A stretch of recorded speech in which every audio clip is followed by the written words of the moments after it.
కోళ్ళ లలిత కుమారి అనే నేను శాసనసభ సభ్యురాలుగా ఎన్నికైనందున శాసనము ద్వారా నిర్మితమైన భారత రాజ్యాంగం పట్ల నిజమైన విశ్వాసం విధేయత చూపుతానని, భారతదేశ సార్వభౌమాధికారాన్ని సమగ్రతను కాపాడుతానని, నేను స్వీకరించబోయే కర్తవ్యాన్ని శ్రద్ధాశక్తులతో నిర్వహిస్తానని దైవ సాక్షిగా ప్రమాణం చేస్తున్నాను.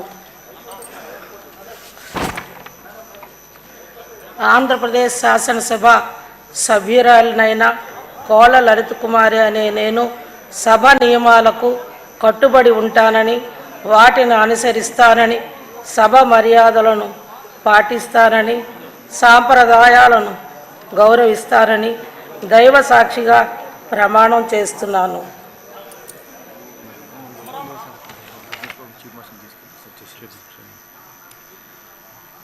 శ్రీమతి మాధవి గల్లా